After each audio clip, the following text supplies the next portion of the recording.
आपका स्वागत है इस मेरे न्यू चैनल पे। मैं आज की इस वीडियो में अपनी जो इलेक्ट्रिक वाली बुक है 10th क्लास की, आरबीएससी द्वारा जारी की गई थी, जो उसको हम आज पूरी कंप्लीट करेंगे।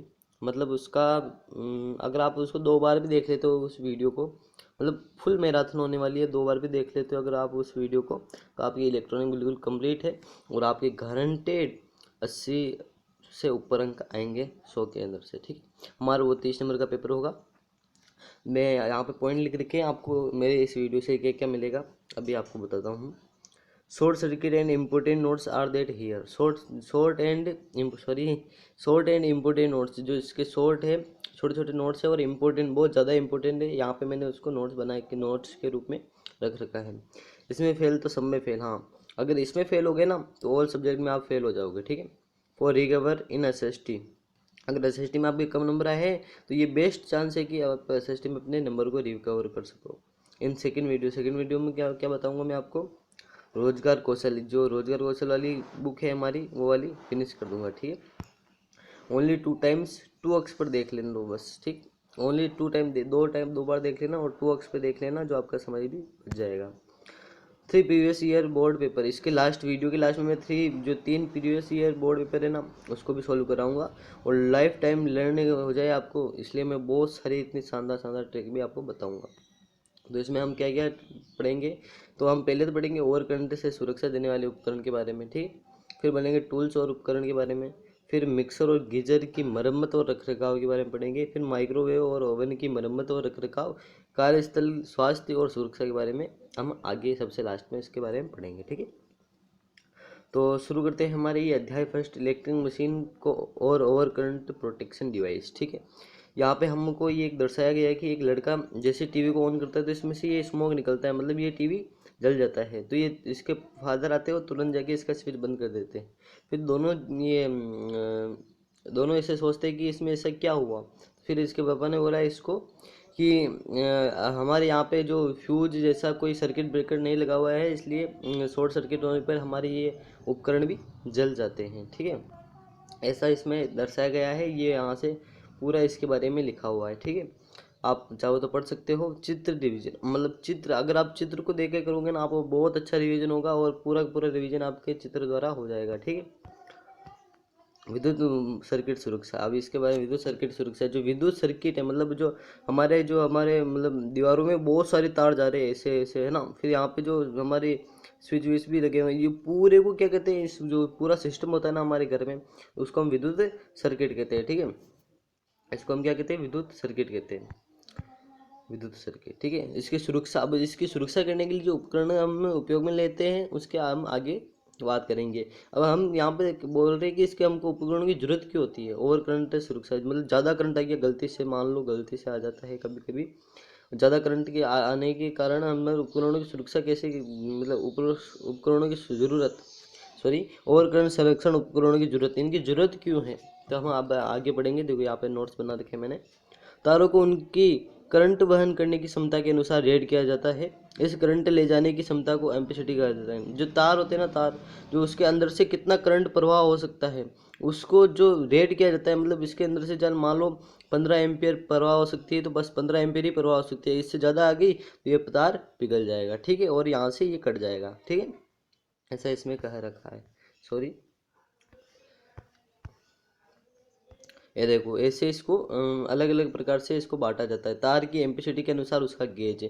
ये तार की एम्पीसिटी, मतलब इसमें 100 एम्पियर इसमें से निकल सकते हैं, एम्पियर प्रति सेकंड। ठीक है, एम्पियर पर मिनट है, इसमें से निकल सकते हैं। और तो इसलिए इसको 3 गेज वाला वायर कहते हैं। इसमें उल्टा होता है, जैसे 15 एम्पियर में 14 गेज सबसे ज़्यादा गेज होता है, फिर 20 में 12, फिर 30 में 10, फिर 50 में 8, फिर 65 एम्पियर प्रति मिनट में, प्रति सेकंड में 6 गेज होते हैं। ठीक है, सर्किट ब्रेकर, अब जो सर्किट जो हमारे उपकरण सुरक्षा के लिए जो सर्किट ब्रेकर ज़्यादातर उपयोग में लेते हैं, वो कौन कौन से होते हैं। एक तो लघु सर्किट ब्रेकर और फ्यूज जैसे ओवर करंट प्रोटेक्शन डिवाइस। ये ओवर करंट प्रोटेक्शन डिवाइस है, ज़्यादा करंट आती है इसमें, बहुत मतलब इसमें जो बहुत कम मेल्टिंग पॉइंट वाला एक वायर होता है, मतलब उसको थोड़ी सी हीट मिलती है वो पिघल जाता है।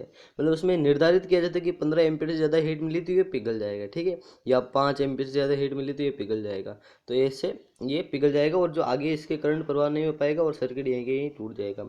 ये क्या करता है, ओवर हीटिंग से बचाता है, जो हमारे एलिमेंट को ओवर हीटिंग से बचाता है। अगर हमने कोई उपकरण उसमें लगा रखा है तो उसमें ज़्यादा हीटिंग मतलब वो जल नहीं जाए, उसको जलने से ही बचाता है, क्योंकि ये पिघल जाता है तो इसमें बीच में ही इसका जो सर्किट है वो ब्रेक हो जाता है, ठीक है। आई होप आपको समझ में आ रहा होगा। ये है सर्किट ब्रेकर, ये हमारे क्रिकेट स्विच हम इसको कहते हैं, क्रिकेट ब्रेकर, ठीक है, क्रिकेट ब्रेकर हम इसको कहते हैं। और ये फ्यूज है, ठीक है। अलग अलग सर्किट ब्रेकर अलग अलग प्रकार के होते हैं सारे सर्किट ब्रेकर। ये हमारे एमसीबी है। ओवर करंट को उपकरण की रेटेड बिजली की करंट या कंडक्टर की एम्पीसिटी से अधिक की करंट के रूप में परिभाषित किया जाता है। जो ओवर करंट होता है तो उसमें क्या होता है, जैसे हमारी कोई मान लो एक हमारा टीवी है तो उसमें अगर केवल है ना 120 वोल्ट की ज़रूरत है, अगर हम उसमें भी 120 वोल्ट की जगह 240 वोल्ट भेज देंगे तो वो जलेगा या नहीं जलेगा। वैसे तो हमारे टीवी में रेजिस्टेंस ऐसे सिस्टम लगा होता है जो उससे 240 में से केवल 20 वोल्ट ही भेजता है ना। लेकिन अगर हम 240 वोल्ट का डायरेक्ट हम 120 वोल्ट का है और डायरेक्ट हम 240 उसमें भेजेंगे तो वो हमारा जल जाएगा। इसमें ऐसा कह रखा है, ठीक है। Overload, short circuit, ground fault आगे हम पढ़ेंगे। जो किसके बारे में पढ़ेंगे, एक तो ओवरलोड के बारे में पढ़ेंगे, शॉर्ट सर्किट के बारे में पढ़ेंगे और ग्राउंड फॉल्ट जो हमारे ग्राउंड में फॉल्ट होता है उसके बारे में पढ़ेंगे, ठीक है। अतिरिक्त करंट से सुरक्षा को ओवर करंट प्रोटेक्शन कहा जाता है। जो अतिरिक्त करंट मतलब बहुत ज़्यादा करंट आ रहा है, मतलब इसमें जैसे इस टीवी में केवल 120 की जरूरत है तो ज़्यादा करंट आ गया, तो इसमें क्या करेंगे हम, पहले ही हम एक ओवर करंट प्रोटेक्शन यानी फ्यूज लगा देंगे या एमसीबी लगा देंगे। ऐसे हम यहाँ पे ओवर करंट प्रोटेक्शन बीच में लगा देंगे, जिससे अगर ज़्यादा धारा प्रवाहित हुई तो यहाँ पे ये कट जाएगा। ऐसी मतलब ये जो सिस्टम लगा हुआ है इसमें बस मतलब ऐसा वायर उपयोग किया गया है कि 120 वोल्ट से अगर ज़्यादा इसमें विभवांतर उत्पन्न होता है तो ये बीच में ही इसका ब्रेक हो जाएगा सर्किट, ठीक है। ये overload, circuit breaker, short circuit और अर्थिंग फॉल्ट के बारे में हम आगे पढ़ेंगे, ठीक। ये अधिभार यानी ओवरलोड। ओवरलोड क्या होता है, जब बहुत सारे उपकरणों को एकल पावर सॉकेट का उपयोग करके चलाया जाता है। मतलब एक ही सॉकेट में बहुत सारे उपकरण लगा देते हैं। जैसे वो मल्टी सॉकेट आता है ना, जिसके अंदर केवल इसके अंदर लगा के उसमें बहुत सारे पिन लग जाती है, इधर लग जाती है, ऊपर लग जाती है, इधर लग जाती है, सामने में भी लग जाती है, 4 पिन उसमें एक साथ लग जाती है ना। ठीक है, मैं आपको बताता हूँ। देखो जैसे ये रहा, इसको है ना एक्सटेंशन बोर्ड कहते हैं, ठीक है, एक्सटेंशन बोर्ड कहते हैं इसको। जैसे हम बहुत सारे दूसरे सीरीज भी इसमें लगा सकते हैं। जैसे अभी यहाँ पे भी वही हो रहा है, ओवरलोड हो रहा है यहाँ पे। देखो जैसे ये मीटर है, मेन मीटर है, यहाँ पे इससे लैम्प चला रहे हैं, वॉशिंग मशीन चला रहे हैं, थोड़ी इसमें क्लियरिटी नहीं आई है। और इलेक्ट्रिक केटली चला रहे हैं और जूसर चला रहे हैं और इलेक्ट्रिक चिमनी भी चला रहे हैं और इलेक्ट्रिक प्रेस भी चला रहे हैं और माइक्रोवेव ओवन भी चला रहे हैं, रेफ्रिजरेटर चला रहे हैं। मतलब एक ही मीटर से इतने चला रहे हैं तो ये ओवरलोड की स्थिति में आ जाता है, ठीक है। ओवरलोड की स्थिति में ये आ जाता है। और यहाँ पे मैं जो आपको ये बता रहा हूँ ना, जो येलो येलो हाईलाइटेड है, ये बहुत इंपॉर्टेंट है। बाकी ये जो दूसरे ये लिखे हुए ना, ये बिल्कुल इंपॉर्टेंट नहीं है, केवल आपको समझने के लिए वो मैं आपको ऐसे ही समझा सकता हूँ, वो मैं आपको ऐसे ही समझा भी रहा हूँ, ठीक है। याद क्या करना है आपको, केवल ये येलो येलो हाईलाइटेड है ना, ये याद करना है बस आपको, ठीक है। चलो आगे बढ़ते हैं। शॉर्ट सर्किट क्या होता है, एक शॉर्ट सर्किट तब होता है, एक शॉर्ट सर्किट तब होता है जब लाइन टू लाइन जो मतलब ब्लैक और रेड वायर आ रहा है ना, ये दोनों आपस में भिड़ जाते हैं। अभी आगे मैं आपको चित्र बताऊंगा। मतलब जो इनके जो ऊपर का इंसुलिन होता है ना, जो विद्युत रोधी होता है ना, तो विद्युत रोधी जो होता है ना, जो उसका जो इंसुलिन उतर जाता है, मान लो गलती से या कोई ज़्यादा हीटिंग से उतर जाता है, तो दोनों जो मेन दोनों वायर है ना, फेस और न्यूट्रल, फेस तो होता है हमारा रेड कलर का, न्यूट्रल होता है ब्लैक कलर का, तो ये दोनों आपस में भिड़ जाते हैं, ठीक है, जिसके कारण बहुत ज़्यादा उष्मा उत्पन्न होती है। कंडक्टर के बीच एक सीधा लेकिन अनजाने कनेक्शन हो जाता है। जो कंडक्टर है, मतलब कंडक्टर हमारे जो कंडक्टर को क्या, आप कंडक्टर मतलब क्या समझते हो, कंडक्टर मतलब चालक यानी किसी भी धातु के तार को हम कंडक्टर कह सकते हैं, क्योंकि इसमें से विद्युत धारा प्रवाहित हो सकती है, ठीक है। अब देखो मैं आपको बताता हूँ, जो फेस तार होता है हमारा, फेस जो लाल कलर का होता है हमारा, मैं आपको बताता हूँ। जो हमारा फेस तार होता है ये लाल कलर का, और ये हमारा जो ब्लैक कलर का तार होता है ये न्यूट्रल होता है हमारा, ठीक है। ये देखो, ये फेस है हमारा, ये फेस है और ये न्यूट्रल है। ये डीसी करंट के अंदर प्लस माइनस आता है, एसी में प्लस माइनस नहीं आता, ठीक है। क्या कह रहा है यहाँ पे, लाइव तार। इस जो फेस तार को क्या कहते हैं हम, लाइव तार कहते हैं, ठीक है, इसको हम लाइव तार कहते हैं। और जो न्यूट्रल तार होता है इसको हम उदासीन तार भी कहते हैं, ठीक है, उदासीन, ठीक, यही बताना था आपको यहाँ पे। अब हमने ये देखो यहाँ पे देख, शॉर्ट सर्किट जो कैसे होता है, इलेक्ट्रिक बल्ब है, बल्ब होल्डर लगा हुआ है और न्यूट्रल वायर, ये न्यूट्रल वायर आ रहा है और ये लाइव तार यानी फेज वायर ये आ रहा है, और बीच में यहाँ पे ये दोनों भिड़ गए, तो यहाँ पे क्या हुआ, स्पार्क हुई बहुत ज़्यादा, यहाँ पे उष्मा उत्पन्न हुई, ठीक है। ऐसे होता है जब देखो ये लाइव तार है, ये न्यूट्रल तार है, मतलब लाइव तार और न्यूट्रल तार भिड़ गए ना, बहुत ज़्यादा उत्पन्न होते हैं, और यहाँ पे 3000 सेल्सियस से भी ऊपर उष्मा उत्पन्न हो सकती है, जो कि एक इसमें कितनी विद्युत धारा प्रवाहित हो रही है उसके ऊपर निर्भर करेगी, ठीक है। अब देखो यहाँ पे ये सामान्य शॉर्ट सर्किट को दर्शाया गया है, जैसे यहाँ पे इलेक्ट्रिक बल्ब है और नॉर्मल पाथ है। यहाँ पे देखो, यहाँ पे कोई शॉर्ट सर्किट नहीं हो रहा है, ये तो सीधा सीधा वायर जा रहे हैं, लेकिन यहाँ पे देखो, यहाँ पे ये भिड़ गए वायर, जो हमारे फेस था और न्यूट्रल था यहाँ पे भिड़ गई, तो यहाँ पे जो बहुत सारी उष्मा उत्पन्न होने की संभावना बन जाती है, ठीक है। तार की कट लगने, अब ये शॉर्ट सर्किट कब होता है, या तो तार की कट लग जाए गलती से, या खराबी हो जाए तार में, तो इंसुलिन अनजाने में हट जाता है, तो इंसुलिन हट जाता है अनजाने में, ठीक है। तारों के इंसुलिन रहित भाग एक दूसरे को छूते हैं, अगर तारों के इंसुलिन रहित यानी इंसुलिन उसका हट जाता है, फिर वो एक दूसरे को छू जाते हैं, परिणामस्वरूप कम से कम प्रतिरोध पथ या शॉर्ट सर्किट पथ बनेगा, मतलब कम प्रतिरोध। फिर इस बल्ब में कुछ नहीं जाएगा, ये प्रतिरोध बल्ब है ना, ये हमारे विद्युत धारा का उपयोग कर रहा था, ये प्रतिरोध कहलाएगा, तो इसमें प्रतिरोध मतलब इसमें कुछ भी नहीं जाएगा, इसमें इलेक्ट्रिसिटी नहीं जाएगी, बस यहीं पे इस शॉर्ट सर्किट में सारी इसी इलेक्ट्रिसिटी उष्मा के रूप में कन्वर्ट हो जाएगी, ठीक है। जो अत्यधिक गर्मी होगी, अत्यधिक गर्मी के कारण तारों को नुकसान पहुंचाता है, और इससे अत्यधिक गर्मी निकलेगी जिससे तारों का आगे वाला इंसुलिन और जल जाएगा, ठीक है। अब हमने दो तो पढ़ लिया, हमने ओवरलोड पढ़ लिया और हमने शॉर्ट सर्किट पढ़ लिया, है ना। अब क्या है अर्थिंग फॉल्ट क्या होता है मैं आपको बताता हूँ। जब विद्युत करंट एक चालक से विद्युत करंट का प्रवाह के पथ में प्रवाहित होता है, ये आपको समझ में नहीं आएगा, मैं बताता हूँ। जैसे एक हमारे पंखा है, ये पंखा हमारे क्या है, विद्युत करंट एक चालक से, जो हमारे विद्युत करंट है, ये करंट आ रहा है हमारे एक चालक से, जैसे पंखा है, पंखा का एक चालक से विद्युत करंट का प्रवाह के पथ में प्रवाहित होता है।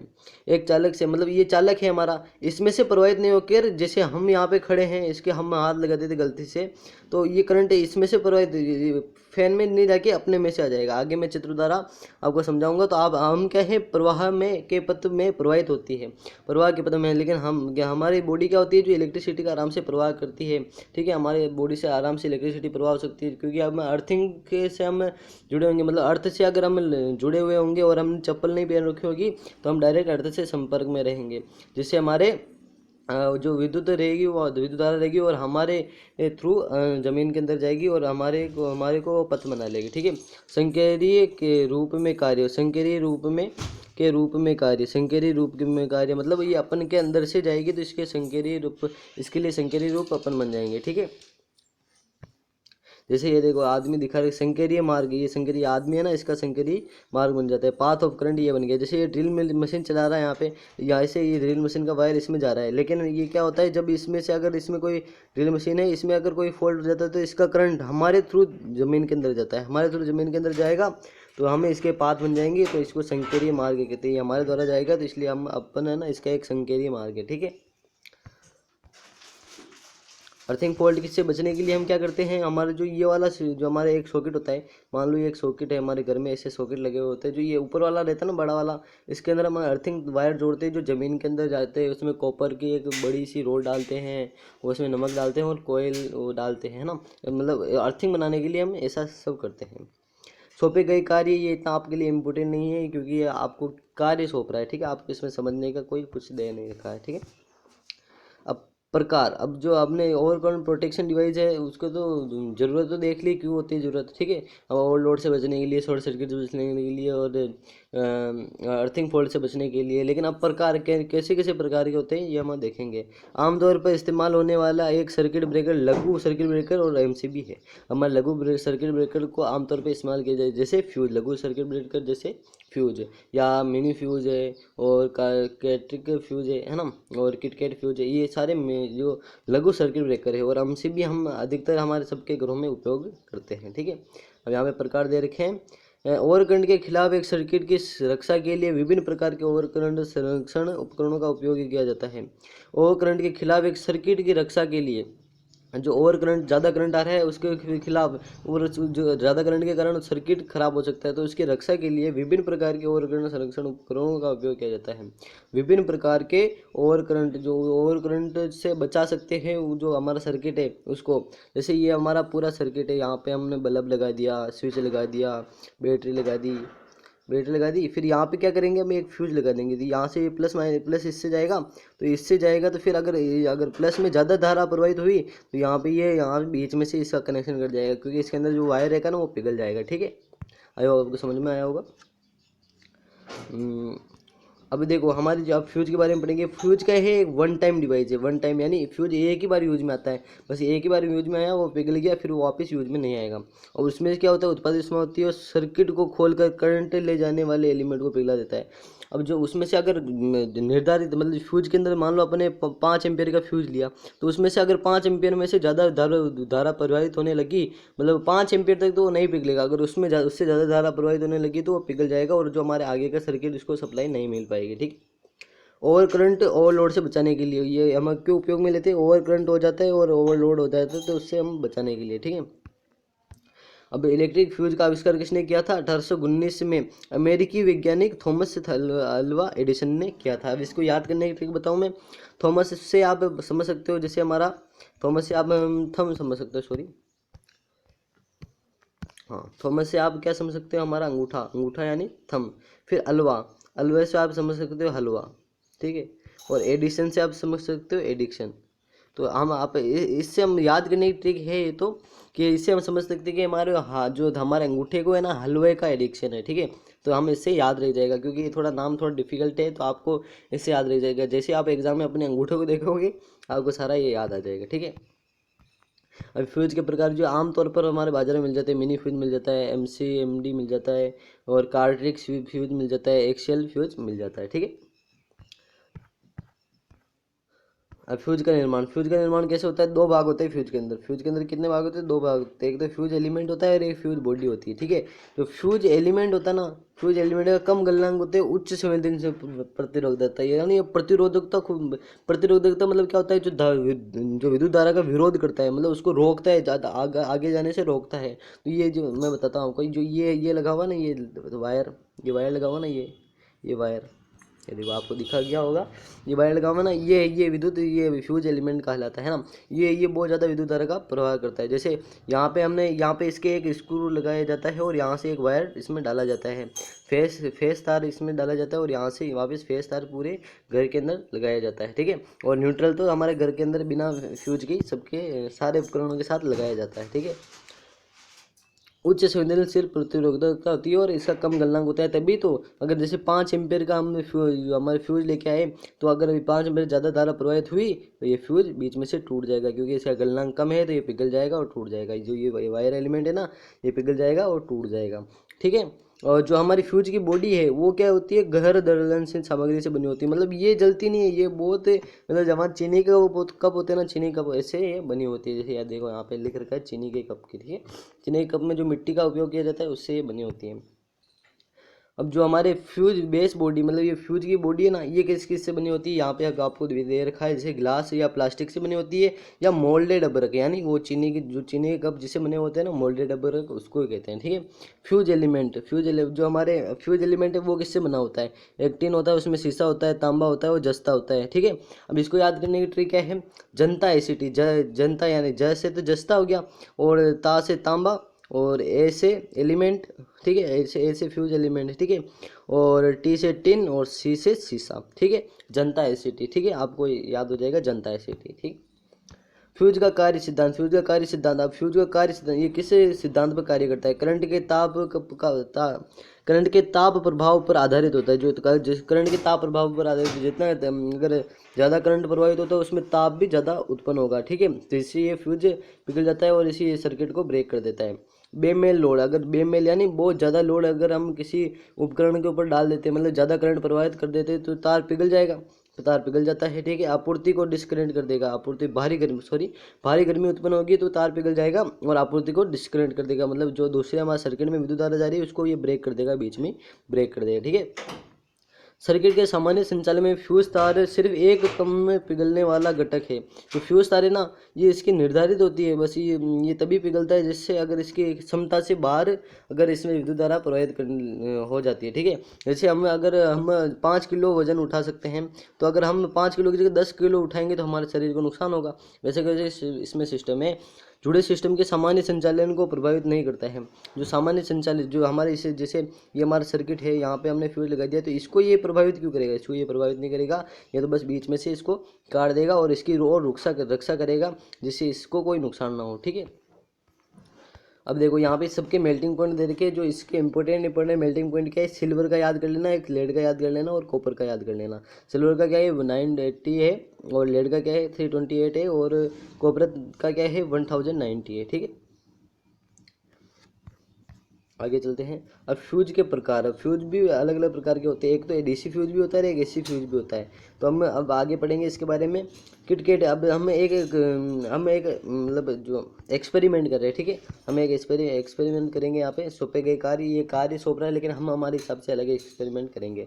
एक किटकेट फ्यूज लीजिए, ऐसा किटकेट फ्यूज होता है, इसको हम लेंगे। ठीक है, ले लिया है किटकेट फ्यूज। सर्किट में किटकेट फ्यूज को कनेक्ट करें, ये हमारा सर्किट है, इसमें बल्ब लगा हुआ है, बैटरी लगी हुई है, और ये आई धारा मतलब जो फेस होता है ना, ये जो प्लस में होता है ना, ये फेज मेन, ये फेज ही होता है। जो न्यूट्रल होता है ना, न्यूट्रल में इतना कोई पावर नहीं होता है, न्यूट्रल से हम आघात भी नहीं पहुंचता है, मेन फेस ही होता है। फेस इससे जाएगा तो यहाँ पे बीच में फ्यूज लगाता है, फेस को काटने के लिए फ्यूज लगाया जाता है। मतलब न्यूट्रल तो देखो ये डायरेक्ट इससे हमारी जो कोई भी उपकरण होता है तो उसमें डायरेक्ट कनेक्ट हुआ रहता है। ठीक है, लेकिन जो फेस होता है ना, फेस को हम फेस के बीच में हम फ्यूज का उपयोग करते हैं, क्योंकि फेस को आराम से काट सके। मतलब ज़्यादा मेल्टिंग पॉइंट आ जाए तो फेस ये ऑटोमेटिक मतलब फ्यूज ऑटोमेटिक पिघल के फेस से सप्लाई को काट देगा। और बल्ब कब चलता है? जो फेस भी मिलेगा और न्यूट्रल मिलेगा, या केवल न्यूट्रल मिलेगा तो नहीं चलेगा, केवल फेस मिलेगा तो भी नहीं चलेगा। ठीक है, आगे चलते हैं। अब किटकेट फ्यूज को उस सर्किट से हटा दे तो जो बंद हो जाएगा। अब जैसे किटकेट ये फ्यूज है, इसका हम पहले तो क्या कर रखा था? पहले तो हमने इसके अंदर लगा रखा था, देखो यहाँ पे ये फिट है बिल्कुल, है ना। लेकिन अब क्या करेंगे? अगर इसमें से हम इसको निकाल दें, जैसे ये देखो बीच में ये वायर लगा हुआ है, इसके आपको दिख रहा होगा बीच में इसके ये वायर लगा हुआ है, और ये साइड में ये एलिमेंट लगे हुए रहते हैं। तो जैसे ये यहाँ पे जो विद्युत धारा यहाँ तक आई तो इस वाले पोर्शन में तो आ गई। अब इसको इसमें लगा देंगे तो ये यहाँ से विद्युत धारा प्रवाहित होगी, इसमें आ जाएगी, और इससे वापस इसमें, फिर इससे वापस पूरे बल्ब को हमारे फेज जो मिल जाएगा। ठीक है, ऐसा वाला इसमें सिस्टम लगा रहता है। अगर हम इसको हटा देते हैं तो यहाँ पे ऑफ हो जाएगा, और पहले हटा नहीं रखा था, इसमें लगा रखा तो यहाँ पे ये ऑन है। ठीक है, अब मिनिएचर सर्किट ब्रेकर, हमने फ्यूज के बारे में पढ़ लिया। अब हम पढ़ेंगे एमसीबी के बारे में। एमसीबी क्या है? उपयोग सर्किट संरक्षण के लिए किया जाता है। इसको उपयोग किसके लिए? सर्किट संरक्षण। वैसे ही फ्यूज का उपयोग भी सर्किट संरक्षण के लिए किया जाता है। अन्य प्रकार का सर्किट ब्रेकर है, जो ये कुछ थोड़ा अलग प्रकार का सर्किट ब्रेकर है। ओवर करंट, गलती के मामले में स्वचालित रूप से विद्युत सर्किट को बंद कर देता है, या ओवर करंट ज़्यादा करंट आने से, या गलती के मामले में से अगर हमारे से कोई गलती हो जाए कि वायर अगर गलती से शॉर्ट हो जाते हैं या शॉर्ट सर्किट हो जाता है, तो ये क्या करता है? जो विद्युत सर्किट को बंद कर देता है। ये जो आगे का सर्किट है ना, ये बंद कर देगा। इसके आगे पूरी डिटेल हम कैसे करते हैं वो आगे समझेंगे। निर्माता करंट के मूल्य को निर्धारित करता है। जो हमारे जैसे हमसे भी निर्माता है ना, हमसे भी निर्माता है, ये करंट के मूल्य को निर्धारित करता है कि 5 एम्पीयर में से अगर ज़्यादा इसमें से धारा निकली, वो तो वायर ही ऐसे लगाता है कि अगर 5 एम्पीयर में से ज़्यादा जो उसमें से धारा निकली तो वो पिघल जाएगा और बीच में सर्किट टूट जाएगा। ठीक है, एमसीबी के आंतरिक भाग, अब देखो आपने कभी देखा है कि एमसी के आंतरिक भाग, लेकिन ये जो हमारी किताबी ज्ञान होता है बहुत इंपॉर्टेंट होता है, और उसको पढ़ने में बहुत मजा आता है। ये सब्जेक्ट ही ऐसा है, इसमें मेरा तो फेवरेट सब्जेक्ट है, बहुत ज़्यादा मज़ा आता है मेरे को तो इसको पढ़ने में।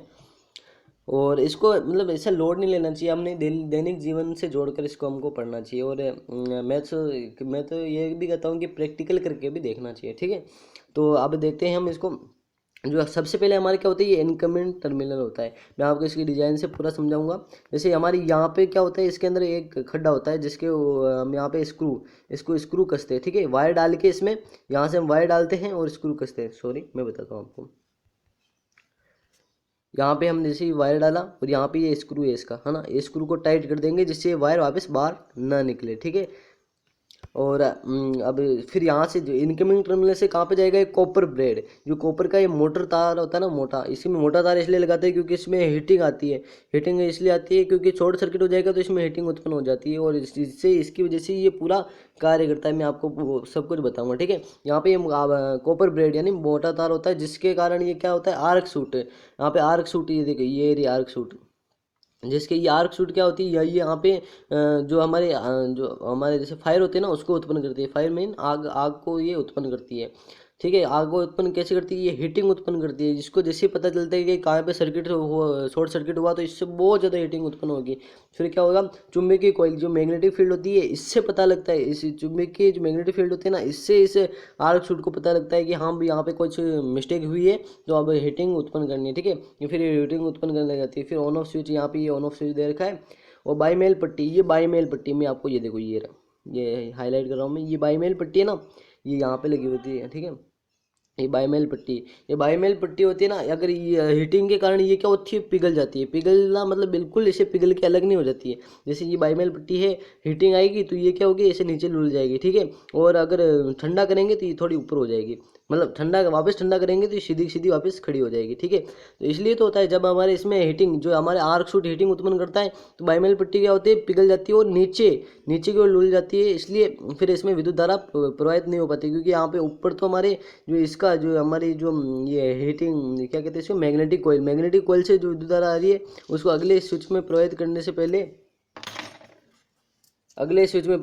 से पहले, आउट गोइंग, सॉरी, अगले स्विच में, मतलब यहाँ से जो फेस हमने, यहाँ से हमने फेस डाला, कौन सा तार डाला, मैंने फेस डाला। यहाँ से ये कहाँ पे गया, इनकमिंग टर्मिनल में गया, फिर कॉपर ब्रेड में गया, फिर हमारे इसमें मैग्नेटिक कोयल में गया। मैग्नेटिक कोयल से ये मैग्नेटिक फील्ड उत्पन्न करेगा, है ना। तो आर्क शूट को पता लग जाएगी यहाँ पे कुछ न गड़बड़ है, और अपन को हीटिंग करनी है, हीट होना है अपन को, ठीक है। ये हीट होगा तो बेमेल हमारे जो ये स्ट्रिप है ये पिघलने लग जाएगी। और यहाँ पे जैसे हमने यहाँ पे तो हमारा फेज आ रहा है, यहाँ तक तो हमारा फेज आ रहा है, लेकिन जो यहाँ तक, यहाँ से फिर वापस नीचे भी जा रहा है फेज, यहाँ से वापस नीचे जा रहा है, फिर वापस यहाँ से हमारे पूरे घर में जा रहा है फेज, ठीक है। तो इसको घर में पहुँचाने के लिए अगर ये नीचे झुक जाएगी, तो फिर इससे जो ऊपर का पोर्शन हमारे फेज वाला है, इससे ये कनेक्ट नहीं हो पाएगी, जिससे इसमें से विद्युत धारा होकर हमारे घरों में फेज कनेक्शन नहीं पहुंच पाएगा। तो ऐसे होता है, जब ये पिघल जाती है तो इसका जो कनेक्शन होता है वो डिसकनेक्ट हो जाता है, ठीक है। इसलिए हमारे जो अगर कोई भी शॉर्ट सर्किट हो जाता है, हमारे एमसीबी ट्रिप मार जाती है, ठीक है। अब यहाँ आउट गोइंग टर्मिनल, फिर यहाँ से ये बाहर निकल जाती है, ठीक है। आई होप आपको समझ में आया गया होगा। अब देखो यहाँ पे इसकी सभी डिटेल रखी थी। इनकमिंग टर्मिनल क्या होता है, फेज तार से जुड़ा होता है। मैंने वैसे आपको सब बता दिया है, या आप चाहो तो पढ़ सकते हो, ठीक है। ये देखो, ये बाईमेल स्ट्रिप यहाँ पे दे रखी है। बाईमेल स्ट्रिप की क्या काम होता है, बाई का मतलब क्या होता है, दो होता है ना, और स्ट्रिप का मतलब क्या होता है, मेटेलिक प्लेट, ठीक है। स्ट्रिप का मतलब क्या होता है, मेटेलिक प्लेट होता है। दो धातु प्लेटों का उपयोग करके इसको बनाया गया है। कौन कौन सी है, स्टील है और पित्तल है। पित्तल और स्टील का उपयोग करके इसको बनाया गया है, ठीक है। कोई किस किस का उपयोग करके बनाया गया, पित्तल और स्टील। प्रत्येक धातु में थर्मल विस्तार की एक अलग दर है। प्रत्येक धातु है ना, उसमें थर्मल विस्तार यानी गर्म करने पे जो धातु हमारी विस्तार करेगी, फैलेगी या सिकुड़ेगी। हमारे किसी भी धातु को हम गर्म करते हैं तो ज़्यादा फैलती भी है और सिकुड़ती भी है। जैसे अभी गर्मियों के दिनों में जो हमारे घरों में गेट लगे होते हैं ना, जो उसके पीछे वो उसको ठहराने के लिए जो हम अपनी भाषा में क्या कहते हैं, बारसोद, हाँ बारसोद के जो लगे लगे होते हैं वो लोहे के। तो वो क्या होता है, गर्मियों में वो थोड़ा थर्मल पावर, जो एक गुण है उनका, थर्मल पावर का एक उनका खुद का गुण होता है, जो क्या वो विस्तार करने लग जाते हैं। इसलिए कभी कभी हमारे गेट जो जमीन के अड़ने लग जाते हैं, ठीक है। बारिश के मौसम में नहीं अड़ते, क्योंकि बारिश के मौसम में तो हमारे जो क्या होता है वो सीधे सीधे रहते हैं तो ऊपर हो जाता है, लेकिन जैसे ही गर्मी का मौसम आता है तो वो झुक जाते हैं, थर्मल पावर के सारे विस्तार करते हैं, विस्तार करने के कारण वो झुक जाते हैं। इसलिए हमारे गेट कभी कभी ज़मीन पे अड़ने लग जाता है। मेरे को भी बाद में पता चला, मेरे को भी इतना पता नहीं था, इसलिए आपको पढ़ना चाहिए, ठीक है। अब इसको हम गर्म करते हैं, जो मेमल हमारी ये पट्टी है, इसको गर्म करेंगे तो ये ऊपर या नीचे होएगी। आपको पूरा समझाता हूँ मैं। जैसे ये हमारे मेटल ए क्या है, हमारे स्टील का बना हुआ है। मेटल बी क्या, हमारे पित्तल का बना हुआ है। स्टील और पित्तल का बना हुआ है। तो इसको याद करने के लिए आप क्या सोच सकते हैं, पिष्टी एक ऐसा कोड वर्ड है जिसको आप याद करने की ट्रिक बता रहा हूँ मैं, ना। पी से तो पित्तल, और स्टी से स्टील, ठीक है। आउट गोइंग टर्मिनल ये तो हमने पढ़ लिया सब, लेकिन यहाँ पे मैंने आपको इसके बारे में बता रहा था, इसके बारे में आगे आपको पूरी डिटेल दे रखी है, ठीक है। देखो एमसीबी इसमें एक कार्य दे रखा है कि पहले तो एमसीबी को खोल लो, फिर एमसीबी का निरीक्षण करो इसमें क्या क्या भाग है, ठीक है।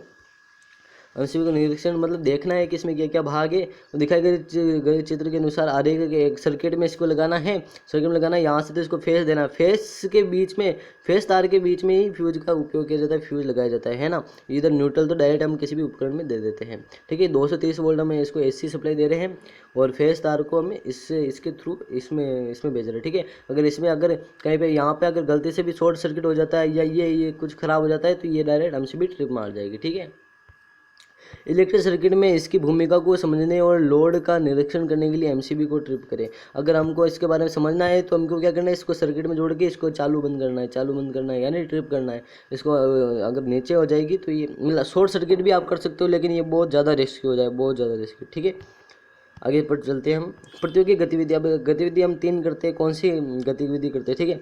बायोमेटेलिक पट्टी ले, बायोमेटेलिक यानी वो दो धातु वाली पट्टी लेंगे, है ना। ए स्टील, एक तो स्टील ए वाली तो लेंगे हम स्टील की, सॉरी ए वाली लेंगे हम स्टील की और बी वाली लेंगे हम पित्तल की, ठीक है। क्या होगा फिर, जो अगर थर्मल विस्तार होगा इसमें, थर्मल विस्तार का जो इसमें थर्मल विस्तार के एक गुणांक होता है, इसका खुद का गुण होता है, ठीक है। तापमान में अधिक प्रभाव, ठीक है। ये दोनों धातुएं जो होती है ना, इसमें तापमान के अलग अनुसार इनका थर्मल गुणांक अलग अलग होता है, ठीक है। अब आगे हम इसके बारे में पढ़ेंगे। जिससे को ठंडा करने में, अगर ठंडा करेंगे हम तो क्या होगा, ए में एक सिकुड़न उत्पन्न होती है। जो सिकुड़न, ये जो हमारी धातु है ना स्टील, इसमें एक सिकुड़न उत्पन्न होगी। तो अगर कोल्ड ठंडा करेंगे इसको तो सिकुड़न उत्पन्न होने के कारण ये क्या होगी, ये तो सिकुड़ेगी, लेकिन बी होगी ना ठंडा करने पे, बी क्या फैलेगी तो ये क्या ऊपर होने लगेगी, ठीक है। अगर हम गर्म करेंगे तो क्या होगी, ये देखो ये ऊपर हो गई, है ना, ऊपर हो गई। तो अब आगे पढ़ेंगे। अगर हम गर्म करें तो बी की तुलना में ए फैलता है, जो बी की तुलना में जो हमारा ए वाला, सॉरी ये नीचे वाला है, बी की तुलना में ए वाला ना ये फैलने लगेगा। वो फैलने लगेगा तो ये क्या वैसे ऊपर की ओर ऐसे मुड़ने लगेगा, ठीक है। मुड़ने की वजह से ये पूरा जो पट्टी हमारी ये भी ऊपर की ओर मुड़ जाएगी, जिससे नीचे जो मान लो ये फेस तार का ये मेन है, अगर ये नीचे झुका हुआ रहता है तो इससे कनेक्ट हो पाता है, लेकिन अभी झुका हुआ नहीं है तो ऊपर उठ गया तो ये कनेक्ट नहीं हो पाएगा और हमारी विद्युत धारा बंद हो जाएगी, ठीक है। क्योंकि स्टील की तुलना में पित्तल थर्मल विस्तार का गुणांक अधिक होता है। जो स्टील की तुलना में ना पित्तल में थर्मल विस्तार का गुणांक अधिक होता है। जो पित्तल होता है स्टील की तुलना में ज़्यादा विस्तार करता है गर्म करने पे, ठीक है। ऑन ऑफ मोड की पहचान, ये देखो अब गतिविधि 4 करते हैं हम। ऑन ऑफ मोड की पहचान करें अपन, मतलब अपन को पता लगाना ऑन ऑफ मोड कौन सा है। ऑफ की स्थिति में एमसीबी में आंतरिक घटकों का निरीक्षण करें। ऑफ की स्थिति में खोल लिया एमसीबी को, अब इसके आंतरिक घटकों का निरीक्षण करें, जो अपने पिछली बार पहले देख लिया थे, ठीक है। अब स्विच ऑन करें, अब स्विच ऑन करके निरीक्षण करें, ठीक है। अब स्विच बहुत खतरा हो सकता है इसमें, ठीक है। पथ में करंट जारी है, ठीक है, पथ में करंट जारी है। फेस तार को इनपुट टर्मिनलों पर स्क्रू कर दिया जाए। और जो फेस तार है मतलब अभी ये तो ये शुरू नहीं हुआ है, लेकिन यहाँ पे फेस तार हम लगाएंगे, फिर इसको यहाँ पे जो स्क्रू है ना, ये वाला स्क्रू देखो, कॉन्टेक्ट पॉइंट यानी इसमें जो स्क्रू लगेगा ना, स्क्रू को हम इसमें टाइट करना है, ठीक है। स्क्रू टाइट करेंगे तो यहाँ से देखो ये कॉन्टेक्ट होता है, ये तो पूरा यहाँ से होकर सर्किट में से यहाँ से बिल्कुल बाहर निकल जाएगा, ठीक है। मैंने आपको ये पहले बता दिया था। करंट संपर्क की ओर बढ़ता है, करंट ये दूसरे संपर्क तार है ना, इनके ओर ये बढ़ेगा, ठीक है। मोटे तार के माध्यम से सोलेनाइड के विद्युत चुंबकीय तार से जुड़ा होता है। ये मोटा तार मैंने बताया था, मोटा तार जो फिर विद्युत चुंबकीय इसके से जुड़ा होता है। फिर आर्क सूट का विद्युत चुंबकीय प्रेरण जो उसका सिद्धांत है वो उसको मजबूर करेगा आर्क को, क्योंकि आप गर्म हो, हीटिंग उत्पन्न करो, जिससे बीमेल प्लेट है हमारी स्ट्रिप है वो पिघल जाएगी और ऊपर हो जाएगी, तो हमारे सर्किट का जो कनेक्शन होगा ना वो टूट जाएगा, ठीक है। विद्युत कॉइल में प्रवेश करते, चुंबकीय कॉइल में प्रवेश करते हैं, चुंबकीय क्षेत्र बनेगा। मोटे तार के बेमेल स्ट्रिप से जुड़ा होता है। अगर वो ऊपर हो जाएगा तो वो विद्युत यहाँ से ऊपर हो जाएगा, तो फिर वो यहाँ से डिस्कनेक्ट हो जाएगा, विद्युत धारा उसमें से फिर बाहर उससे जो एमसीबी से बाहर नहीं निकल पाएगी, ठीक है। तो वहाँ से हमारी कट हो जाती है विद्युत धारा, ठीक है। आउटपुट टर्मिनल तक पहुँच जाता है। आउटपुट जो यहाँ से बाहर निकलेंगे ना, इसको आउटपुट टर्मिनल कहते हैं, ठीक है। टर्मिनल मतलब तो आप सबको पता ही होगा, सिरा, किसी भी चीज़ का सिरा को हम टर्मिनल कहते हैं, ठीक है। अब मोटर के बारे में पढ़ेंगे, जो सबकी फेवरेट होती है ना। विद्युत बिजली को यांत्रिक बिजली में परिवर्तित करती है, विद्युत बिजली को यांत्रिक बिजली में परिवर्तित करती है, ठीक है। बिजली के पंखे, रेफ्रिजरेटर, मिक्सर और वॉशिंग मशीन में उपयोग। बिजली के पंखे में उपयोग की जाती है, रेफ्रिजरेटर में उपयोग की जाती है, मिक्सर में उपयोग की जाती है, वॉशिंग मशीन में भी इसका उपयोग किया जाता है। और मोटर के भाग कौन कौन से होते हैं? आर्मेचर होता है, स्टेटर होता है, बाहरी बॉडी होती है और आंतरिक सर्किटरी होता है। अब ये जो पूरा दे रखा है ना, इसके बारे में यहाँ पूरी डिटेल यहाँ से लेकर यहाँ तक, ये केवल इस चित्र के माध्यम से आप समझ सकते हो। मैं आपको समझाता हूँ। सबसे पहले बेरिंग। बेरिंग क्या करता है, बेरिंग इसको घूमने में मदद करता है। जैसे ये अंदर का ही घूमेगा, उसके साथ इसकी बॉडी नहीं घूमेगी। मोटर की बॉडी होता है ना, कभी घूमते हुए देखा कि मोटर की बॉडी घूम रही है, नहीं घूमेगी, क्योंकि इसको ये तो बॉडी से लगा हुआ होता है। वो केवल इसे जो आर्मेचर होता है इसको ही घुमाता है। अंदर का चीज़ है ना, अंदर का जो होता है ना, जिसके ऊपर चढ़ा हुआ होता है उसको आर्मेचर कहते हैं, ठीक है। और कम्यूटेटर क्या होता है, इसके अंदर जो कार्बन ब्रश लगे होते हैं, आपने 10th विज्ञान में पढ़ा होगा, कार्बन ब्रश लगे होंगे यहाँ पे, कार्बन ब्रश लगे होंगे, जिससे इसमें विद्युत धारा प्रवाहित करने पर जो इसके कार्बन ब्रश के द्वारा जो यहाँ से हम विद्युत धारा जाएगी, और यहाँ पे ये देखो ये क्या है, आर्मेचर वाइंडिंग। ये आर्मेचर है, इसके अंदर वाइंडिंग हो रखी है, बहुत सारे तार के जैसे ऐसे बहुत सारे तार के गुच्छे बना हुए हैं, बहुत ज़्यादा इसमें मतलब कोयल बनाए गए। कोयल मतलब समझते हो आप, वैसे कॉपर का गोल गोल करके बहुत ज़्यादा कोयल बना रखी है। आगे हम इसका एक्सपेरिमेंट भी करेंगे, ठीक है। Core made of magnetic material. जो कोर, ये जो हमारी कोर है ना, मतलब जो कोर को हम कोयल भी कहते हैं। जो कोयल है ना, ये मेड अप यानी किससे बनी होती है, मैग्नेटिक मटेरियल। जो ये हमारा मटेरियल है ना ऊपर लगा हुआ है, ये मैग्नेटिक मटेरियल से बनी होती है, ठीक है। ये कूलिंग फैन लगा होता है, मोटर ज़्यादा गर्म हो जाने पे जल जाती है, इसलिए हमारे यहाँ पे कूलिंग फैन भी लगाया जाता है। जैसे आपने देखा होगा, हमारे जैसे पानी की मोटर होती है, उसके आगे भी एक पंखा लगा होता है, वही कूलिंग फैन है, ठीक है। साफ्ट जो हमारे, देखो साफ्ट तो हमको पता ही है, जो हमारे मोटर से बाहर का सिरा होता है, यहाँ तक तो मोटर पूरी पैक रहती है, केवल ये साफ्ट यहाँ से बाहर रहती है, ठीक है। आर्मेचर के हिस्से अपन ने देख लिए। अब आर्मेचर भी मोटर के अंदर तो ये होता है, पूरा ये होता है, इसके अंदर आर्मेचर होता है, ठीक है। इसके अंदर हम आर्मेचर को फिट करते हैं।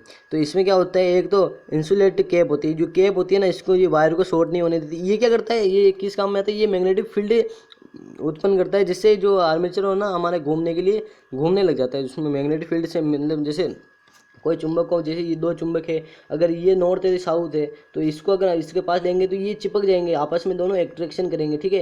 ये प्लस माइनस है तो आपस में एट्रैक्ट होंगे। लेकिन अगर दोनों ही नॉर्थ है तो ये दोनों आपस में एट्रैक्ट नहीं होंगे, ये प्लस प्लस है ना, तो ये दोनों एक दूसरे को धक्का देंगे और एक दूसरे दूर जाएंगे। तो इसमें ऐसा सिस्टम होता है, ये मैग्नेटिक फील्ड उत्पन्न करता है, जिसके कारण पूरे उसको घुमाता है ये आर्मेचर को, ठीक है। इसके बारे में आगे आप डिटेल में इसमें पता करोगे, ठीक है। मोटर के प्रकार, मोटर कौन कौन सी प्रकार होती है, इतना पैराग्राफ मत पढ़ना, केवल चित्र ही पढ़ना, ठीक है। टाइप ऑफ मोटर कौन कौन सी होती है, डीसी मोटर होती है, एसी मोटर होती है और स्पेशल मोटर होती है। ये तो डीसी करंट से चलती है, ये एसी करंट से चलती है ना। स्पेशल मोटर कौन सी होती है, जो दोनों ही करंट से चल जाती है, ठीक है, उसको स्पेशल मोटर कहते हैं। अब डीसी मोटर के बारे में पढ़ेंगे। डीसी आपूर्ति, डीसी करंट की जरूरत होती है, ठीक है। सिद्धांत क्या है, जब एक करंट के ले जाने वाले कंडक्टर को चुंबकीय क्षेत्र में रखा जाता है तो यह करंट ले जाने वाला कंडक्टर एक बल का अनुभव करता है। इसे मोटर का सिद्धांत कहते हैं। डीसी मोटर और एसी मोटर का सिद्धांत सेम होता है, ठीक है। इसमें कोई मतलब दोनों को याद करने की जरूरत नहीं है, दोनों का सिद्धांत सेम ही है, ठीक है। जब एक करंट ले जाने वाले, मतलब हम जैसे हमने पढ़ा था ना, हाँ ये देखो, ये मैंने डायग्राम बना रखा है। हमने जो हमारे विज्ञान की नोटबुक में पढ़ा था कि जैसे ये हमारे कोई एक कंडक्टर है, इसमें ये विद्युत धारा का तार है ना, तांबे का तार है। अगर इसमें से हम यहाँ से प्लस वाले विद्युत धारा प्रवाहित करेंगे तो इसमें यहाँ से विद्युत धारा प्रवाहित, और फ्लेमिंग के नियम अनुसार अगर हमें ऐसे विद्युत धारा उत्पन्न प्रवाहित करेंगे तो ये इधर रोटेशन करेगी। तो इसमें वही अगर इसको चुंबकीय क्षेत्र में, यहाँ पे हमारे दो चुंबक लगे हुए होते हैं, आपको पता ही है। अगर इस चुंबकीय क्षेत्र में इसको रखा जाता है और इसमें विद्युत धारा प्रवाहित की जाती है, तो इसमें विद्युत धारा के यहाँ से प्रवाह होने के कारण इसमें एक बल लगेगा, जिससे ये घूर्णन करने लग जाएगा और गोल गोल ये पूरा घूमने लग जाएगा, ठीक है। आई होप आपको समझ में आया होगा। घूर्णन बल को टार्क कहा जाता है। जो इससे घूर्णन हो रहा है, जिसकी घूर्णन की जो इस पे बल लग रहा है ना, उसको टार्क कहा जाता है। ये आपको याद रखना है, ठीक है। अब डीसी मोटर कौन कौन सी होती है, एक तो ब्रश वाली होती है और बिना ब्रश वाली भी होती है। डीसी मोटर दो प्रकार की होती है। ब्रश वाली देखो, यहाँ पे ब्रश लगा हुआ है, यहाँ पे मतलब ये जो मैंने आप ये देखो, यहाँ से ये अपन ने जो 10th क्लास विज्ञान नोटबुक में हमने पढ़ा था ये, ठीक है। ये तो हमारे तांबे का तार है, जिससे विद्युत धारा प्रवाहित की जा रही है, और ये कम्यूटेटर है जो विद्युत धारा को बार बार चेंज कर देता है, जिससे ये लगातार गति करता है, ठीक है। ये ब्रश लगे हुए हैं आपको, ये कार्बन ब्रश होते हैं जो लगे होते हैं, जिससे यहाँ से हमें फिर जैसे यहाँ से प्लस दे दिया, यहाँ से माइनस दे दिया, ठीक है। आप ऐसे समझ सकते हो। और ये आर्मेचर होता है, इसमें फील्ड मैग्नेट होती है और कम्यूटेटर होती है, कार्बन ब्रशेस भी इसमें होते हैं, ठीक है। स्टेटर वाइंडिंग, और इसके अंदर स्टेटर होता है। स्टेटर मतलब जो आपको ऐसे ब्रश सेल से डीसी मोटर, ब्रश लेज, मतलब इसमें ब्रश नहीं होता है। इसमें क्या होता है, स्टेटर वाइंडिंग, स्टेटर होता है, स्टेटर कोर होता है। इसमें स्टेटर कोर के अंदर स्टेटर वाइंडिंग होती है, ठीक है। आपको मैंने पहले उस वाले जो अभी हमने पिछले वाला डायग्राम देखा था आर्मेचर का, उसमें मैंने आपको बता दिया था। एसी मोटर का क्या होता है, इसका सिद्धांत भी सेम होता है बिल्कुल डीसी की तरह, ठीक है। वर्गीकृत इसमें ये भी दो प्रकार की होती है, एक सिक्रोन्स मोटर और एक एसिक्रोन्स मोटर। आपको ज़्यादा कुछ नहीं पढ़ना है, मैं बताता हूँ जो इस पढ़ना है। सिक्रोन्स यानी तुल्यकालिक, तुल्यकालिक यानी बराबर काल, बराबर काल। अब आपको मैं समझाता हूँ। रोटर की गुणन गति, जो हमारा रोटर, जो अंदर का ये रोटर है ये घूमेगा, इसकी गुणन गति क्या होती है, चुंबकीय क्षेत्र की गुणन गति के समान होती है। जो ये देख चुंबक यहाँ पे दे रखा है, ये चुंबक दे रखी है, मतलब ये इलेक्ट्रिक चुंबक है जिसमें विद्युत धारा प्रवाहित करने पे चुंबक उत्पन्न करेगी। जो इसकी गति है और अंदर के रोटर की गति है वो समान रहती है, बराबर रहती है। यहाँ पे लिख रखा है मैंने, चुंबकीय गति, चुंबकीय क्षेत्र की गति और रोटर की गति समान रहती है। लेकिन जो एसिक्रोन्स यानी इसमें ऐसा होना चाहिए था, मतलब अपन इसको हिंदी में क्या कहते हैं, अतुल्यकालिक मोटर। जो इसमें क्या होता है, जो रोटर की गुणन गति है ना, रोटर की गुणन गति चुंबकीय क्षेत्र की गुणन गति से कम होती है। इसमें क्या होती है, रोटर की गुणन गति होती है ना, चुंबकीय क्षेत्र की गुणन गति से कम होती है, ठीक है। आई होप आपको समझ में आया होगा, यहाँ पे ये सब दर्शाया गया है। चलो आगे चलते हैं। अब देखो, हमने डीसी मोटर के बारे में पढ़ लिया, एसी के बारे में पढ़ लिया। अब क्या स्पेशल मोटर के बारे में पढ़ेंगे, विशेष मोटर, ठीक है। विशिष्ट कार्य, विशेष मोटर विशिष्ट कार्य करेगी। रोबोटिक्स के क्षेत्र में रोबोट बनाते हैं, उसके क्षेत्र में इसका उपयोग किया जाता है। विशेष मोटर एसी और डीसी बिजली आपूर्ति दोनों पर चल सकती है। विशेष मोटर के कुछ उदाहरण नियुक्त यूनिवर्सल मोटर, स्टेपर मोटर और सर्वो मोटर। ये विशेष मोटर है, डीसी और एसी पे दोनों में चल सकती है, तीनों मोटर्स विशेष मोटर है, ठीक है। यूनिवर्सल मोटर क्या होती है, mixer, grinder, juicer, hand blender, hand drill मशीनों में इसका उपयोग किया जाता है, ठीक है। ये डीसी से भी चल जाती है, एसी से भी चल जाती है, इसको यूनिवर्सल मोटर कहते हैं। स्टेपर मोटर क्या होता है, स्टेपर मोटर होता है रोबोटों में काम ली जाती है और शाफ्ट के एंगुलर रोटेशन पाना चाहता है। मोटर शाफ्ट के एंगुलर रोटेशन पाना जाता है। इसमें क्या होता है, इसमें जो शाफ्ट नहीं घूमती, इसमें पावर लगती थी, पूरी बॉडी घूमती है, इसमें पूरी बॉडी, ये इसकी जो बाहरी बॉडी नहीं, ये बॉडी घूमती है। इसमें जो अंदर की शाफ्ट नहीं, केवल यही नहीं घूमती, मतलब ये तो केवल स्थिर यहाँ पे, इसके तो कोई नट कसा जाएगा और ये पूरी बाहर की बॉडी नहीं, ये इसमें घूमेगी, ठीक है। अब सर्वो मोटर क्या होता है, रोबोट में वो लगी होती है और के सटीक रोटेशन, मतलब इसमें क्या होता है, बिल्कुल सटीक रोटेशन। इसमें जो हमारे सिस्टम में हम फिक्स करते हैं, तो इसमें क्या होगा, मतलब 3 आरपीएम पे घूमना है, मतलब 3 राउंड ही काटने हैं 1 मिनट में, केवल 3 राउंड काटने हैं, तो केवल 1 मिनट में 3 राउंड काटेगी, बिल्कुल सटीक वहाँ पे जाके ये रुक जाएगी, ठीक है। ये आपने मोटर का कार्य सिद्धांत आपने 9th क्लास में पढ़ ली, 10th क्लास में पढ़ ही लिया था, ठीक है, विज्ञान के अंदर। और फ्लेमिंग का लेफ्ट हैंड रूल भी आपने पढ़ लिया था, लेकिन फिर भी एक बार बता दो, तर्जनी, मध्यमा और अंगूठा एक दूसरे के लंबवत है। ये देखो, ये तो सीधा गया, ये भी इसके लंबवत है, ठीक है। लंबवत यानी 90 डिग्री का कोण बन रहा है, ये सीधा गया और इसे भी इसके लंबवत है। अगर 90 डिग्री का कोण बनता है तो क्या होता है, तर्जनी चुंबकीय क्षेत्र, जो हमारा तर्जनी यानी ये मैग्नेटिक, ये जो तर्जनी हमारी सीधी उंगली होती है ना, इसको तर्जनी कहते हैं। ये मैग्नेटिक फील्ड की ओर इशारा करेगी। मध्यमा यानी ये करंट की दिशा की ओर हमारे को संकेत करेगी, और अंगूठा क्या करेगा, बल की दिशा की ओर संकेत करेगा, फोर्स यानी बल, ठीक है।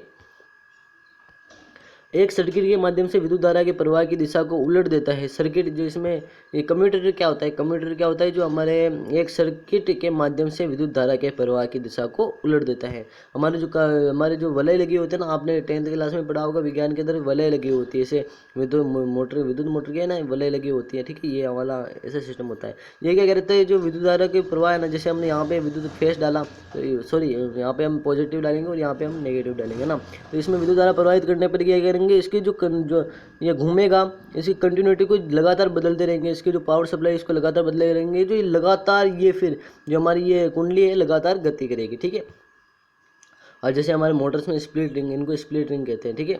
वलय कहते हैं इसको हमारे हिंदी भाषा में, और इंग्लिश में स्प्लिट रिंग इसको कहते हैं, ठीक है। एक्सल निरंतर रोटेशन, जो एक्सल है हमारे, एक्सल यानी जो ये हमारा पूरा कुंडली है, ये निरंतर रोटेशन करेगा, ठीक है। बेकारी छुपे गए, हम देखते हैं नहीं कार्य वाले को, तो ठीक है।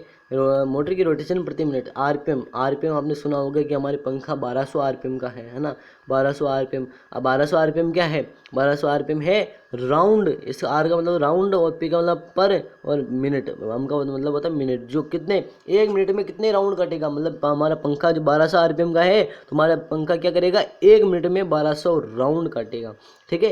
ये वाला इसमें बता रखा है। और इसको मापने के लिए आर जो हमारे कितने राउंड काट रहा है 1 मिनट में, उसको मापने के लिए हम किस मीटर का यूज करते हैं, तो हम टेकोमीटर का यूज करते हैं, ठीक है। ऐसे टेकोमीटर 3 प्रकार के होते हैं, जो हम आगे इसको पढ़ेंगे, ठीक है। देखो, ये एक तो होता है ऑप्टिकल टेकोमीटर, फिर होता है कॉन्टैक्ट टेकोमीटर, फिर होता है रिफ्लेक्टिंग टेप, सॉरी यहाँ पे रिफ्लेक्टिंग टेप, ये तो इसकी होती है। हाँ, दो प्रकार के होते हैं, ऑप्टिकल टेकोमीटर और कॉन्टैक्ट टेकोमीटर। ऑप्टिकल टेकोमीटर में क्या होता है, यहाँ पे हम रिफ्लेक्टर यानी इसके एक टेप चिपकाते हैं। यहाँ पे हम इसके एक टेप चिपका देते हैं जो हमारे कॉन्टैक्ट टेकोमीटर के साथ आती है।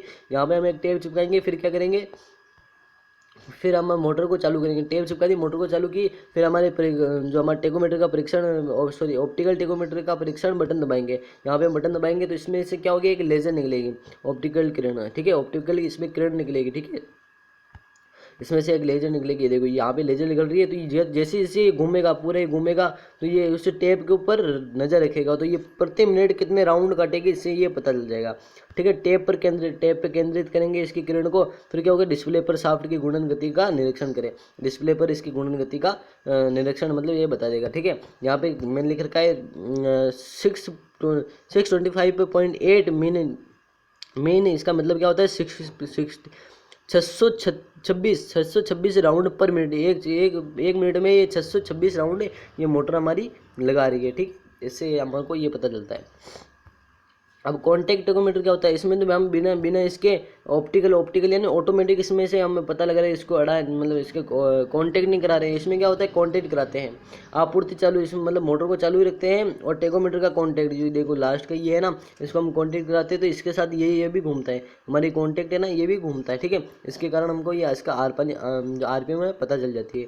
और इसमें सावधानी क्या मतलब बरतनी चाहिए, क्या है कि अधिक दबाव न डालिए, इसको ज़्यादा दबाव के साथ इसमें ना लगाए, क्योंकि फिर उसमें खतरा हो सकता है, या तो ये छूट सकता है, या तो कोई भी दुर्घटना हो सकती है, ठीक है। गति का निरीक्षण करना है, फिर रीडिंग ले ले, ठीक है, टेस्ट बटन दबाते, ये तो हमको पता है। अब हम एक्सपेरिमेंट करने वाले हैं, बहुत इजी वाला, जो हम घर पे आराम से कर सकते हैं, ठीक है। ये प्रतियोगिता गतिविधि 7, हम क्या करेंगे, असेंबली तांबे के तार को घुमाने से शुरू। हम क्या करें, असेंबली तांबे के तार, लेकिन इसमें ये कौन सा तार होता है, इसमें इंसुलिन नहीं चढ़ा होता है, इसके ऊपर जो बीच का तार है, इसमें ऊपर इंसुलिन नहीं चढ़ा होता है, मतलब जो हमारे रबड़ इंसुलिन होता है ना, वो नहीं चढ़ा हुआ होता है, इसमें केवल सिंपल इंसुलिन चढ़ा हुआ होता है। सिंपल इंसुलिन माने मतलब इसको जलाने से ये उखल जाता है। जैसे 10 या 16 बार इसको मोड़ते हैं, 10 या 16 बार इसको हम रिंग के टाइम मोड़ते हैं। जैसे यहाँ पे इसने मोड़ रखा है, 10 या 16 बार इसको हम ऐसे ऐसे गोल गोल मोड़ लेंगे। फिर क्या होगा, इसमें कॉइल को सावधानी से बांध कर, तो ये हमारी कॉइल बनी गोल गोल, इसको सावधानी से हम बांधेंगे, ठीक है। सावधानी से बांध कर आगे बताता हूँ मैं। सावधानी से बांधकर तार की नोक से इंसुलिन हटा दें, तो तार की नोक से, अब देखो इंसुलिन चढ़ा हुआ है, तो इसे विद्युत धारा से फिर किसी से कनेक्ट करेंगे, तो कैसे कनेक्ट करेंगे, तो इसलिए इसको तार की नोक से इसे चाकू द्वारा इसका इंसुलिन ऐसे हटाना पड़ेगा, ठीक है। इंसुलिन हटाएंगे तब जाके इसको दूसरी कोई उपकरण से हम कनेक्ट कर पाएंगे, ठीक है। सुरक्षा बैंड यानी हमारे जो घरों में पिन होती है ना, देखो ये रही पिन, जिसके आगे थोड़ा तीखा नोक होता है, आप समझ गए होंगे, ठीक है। रबड़ बैंड मतलब जो हमारे रबड़ बैंड भी हम ले सकते हैं, ऐसा ये कह रहा है, रबड़ बैंड भी हम ले सकते हैं, लेकिन हमने अभी सुरक्षा बैंड लिया है। और एक चुंबक को फिक्स करिए, यहाँ पे हमने एक चुंबक को फिक्स कर दिया है, जैसे कि चित्र 1.5 में दिखाया गया है, 1.5 चित्र इसमें दिखाया गया है। और प्रदर्शित करने के लिए तैयार किए गए कोयल के 2 सिरों को सेफ्टी पिन के छेद में डालें। जो हमारे कोयल के 2 सिरे लेके लास्ट में तांबे के, इसको सेफ्टी पिन के अगर सिरे में डालेंगे, तो यहाँ से तो हमको प्लस मिल रहा है, यहाँ से हमको माइनस मिल रहा है, और यहाँ से चुंबकीय क्षेत्र के कारण इसमें बल लग रहा है, तो ये क्या करेगा, लगातार घूर्णन गति करने लग जाएगा, ठीक है। और फिर यहाँ पे क्या करेंगे, शीर्ष पर एक और चुंबक रखते हैं। अगर यहाँ पे हमने एक और चुंबक लेके आए, तो हम इसकी गति को नियंत्रित कर सकते हैं, या तो इसको बंद भी कर सकते हैं, या तो इसका कम ज़्यादा भी इस चुंबक द्वारा इसकी गति को नियंत्रित कर सकते हैं, ठीक है। ये हमारी चैप्टर यहीं पे कंप्लीट। एक्सरसाइज आ गई है, एक्सरसाइज तो मैंने आपको करा दी है। हमने देखो ये वाला जो ओवर करंट से सुरक्षा देने वाले उपकरण के बारे में हमने आराम से पढ़ लिया है, और आई होप आपको समझ में आ गया होगा। अब हम पढ़ने जा रहे हैं टूल्स और उपकरण के बारे में।